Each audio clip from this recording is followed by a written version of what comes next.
नमस्कार। प्रतिवर्ष हम 5 जून को विश्व पर्यावरण दिवस मनाते हैं। इसका उद्देश्य यही है कि लोगों को पर्यावरण के प्रति जागरूक किया जाए। मैं सुरेश पालीवाल, प्रकृतिविद, नेचुरलिस्ट और पक्षीविद, और ये सभी प्रकृति के पार्ट हैं। तो हम चाहेंगे कि लोग जीवन में प्रकृति के साथ तादात्म्य बना के रखें, उसके साथ जीना सीखें। जितना हम प्रकृति से दूर होते जा रहे हैं उतना ही हमको नुकसान हो रहा है, और जब हम पर्यावरण को शुद्ध रखेंगे तो अपने आप पॉल्यूशन कम हो जाएगा। तो जैसे हम प्रकृति की बात करते हैं तो प्रकृति में 5 तत्व माने जाते हैं। पहला है जल या पानी कह सकते हैं, और इसका रिलेवेंस हमारे शरीर से भी है क्योंकि हमारे शरीर में 2/3 वाटर है। तो अगर हम पोल्यूटेड वाटर पिएंगे तो हम बीमार होंगे। दूसरा आता है पृथ्वी, या जिसको हम सॉइल कह सकते हैं।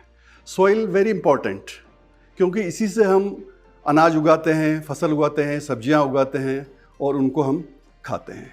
तो आजकल हम देखते हैं कि बहुत ही ज़्यादा पेस्टिसाइड्स का यूज़ किया जा रहा है, केमिकल्स का यूज़ किया जा रहा है, और वो हमारे पेट में जा रही है। तो उनका जो केमिकल रिएक्शन होता है उसका बहुत बड़ा नुकसान होता है। तीसरा आता है आकाश। आकाश का पोल्यूशन हम ज़्यादा नहीं मान सकते हैं क्योंकि इसमें हमारा ज़्यादा कंट्रोल नहीं है। फिर भी आकाश का कंट्रोल इससे धुआं है, या किसी फैक्ट्रीज़ में से निकलता है, किसी चिमनीज़ में से निकलता है, तो वो भी एक अपने आप में वायुमंडल को प्रदूषित करता है। चौथा है हमारा वायु। वायु में भी जैसा है तो कई जगह कार्बन डाइऑक्साइड का उत्सर्जन होता है। अपन देखते हैं व्हीकल्स में से जो निकलता है धुआं, जो मिक्स करके पेट्रोल में लगते हैं, तो उसका नुकसान श्वासों पर पड़ता है, और श्वास हमारे जीवन का प्राण है। तो अगर हम श्वास ही सही नहीं लेंगे तो हमारा स्वास्थ्य सही नहीं रहेगा। 5वां आता है अग्नि।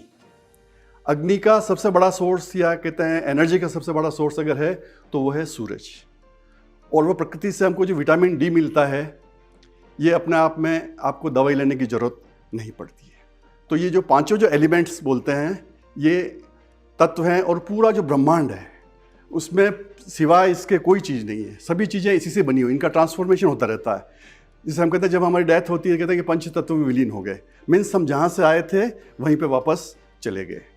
तो अहम ब्रह्मास्मि, ब्रह्म का ही पार्ट है हम लोग, और ब्रह्म में वापस मिल जाते हैं। तो ये अपने हेल्थ से भी रिलेटेड है, और जब जो ही हम पर्यावरण को शुद्ध रखेंगे तो इसको अपने आप में पॉल्यूशन दूर होगा, हेल्थ सही रहेगी। और इसके लिए मैं कहना चाहूँगा कि 2-3 अगर छोटे छोटे स्टेप्स हम उठाएं अगर, तो बहुत ही फ़ायदेमंद हो। जैसे हमारा कचरा होता है तो हम उसको सड़क पर नहीं डाल के जो गाड़ियाँ आती उसमें डालें। प्लास्टिक को कम से कम यूज़ करें भी तो रिसाइकिल, तो उसी में वापस रिसाइकिल करें उसको। या हम घर पे जैसे जो वेस्ट होता है उसको फेंकने के बजाय उसको यूज़ करें, तो उससे क्या है बाहर का पोल्यूशन भी कम होगा, हमारे घर में भी साफ़ सफाई रहेगी। और उसके अलावा हम जो श्वास लेते हैं उसके लिए हमारे घर में क्लीनलीनेस बहुत ज़रूरी है। पूरा वेंटिलेटेड घर होना चाहिए। आजकल लोग पूरा एसी में रहते हैं। मैं एसी का सबसे बड़ा नुकसान बताता हूँ आपको कि ये हमारे शरीर से पानी को खींचता है, और आप देखते हैं कि जब जो एसी में बैठते हैं वो हाइड्रेट करने की ज़रूरत होती है उनको हर 1 घंटे में पानी पीना चाहिए। अगर नहीं पीते हैं तो हो सकता है वो बैड इफेक्ट पड़ता है उसका। तो यूज़ करना चाहिए, मैं नहीं कहता हूँ, लेकिन जितना हो सके प्रकृति के साथ अगर हम रहेंगे, आप मॉर्निंग वॉक करिए, आप जितना ऑक्सीजन का इंटेक करेंगे, क्योंकि हमारी बुद्धि का जो खाना है वो है ऑक्सीजन। इसी तरह से हरियाली है, वो हमारी आँखों के लिए बहुत अच्छी होती है। पानी है, अगर हम पानी को देखते हैं तो भी अपने आप में वो बहुत अच्छा लगता है, आँखों के लिए भी अच्छा है। तो इस तरह से पूरे पर्यावरण में हमारे शरीर का जो योगदान है, या शरीर में पर्यावरण का योगदान है, एक दूसरे के साइमल्टेनियसली रेसिप्रोकल है, एक दूसरे के दोनों। इस मौके पर मैं विश्व पर्यावरण दिवस के अवसर पर सभी को शुभकामनाएं देता हूं, और आशा करता हूं कि वो पर्यावरण के प्रति जागरूक रहेंगे। जय हिंद, जय भारत।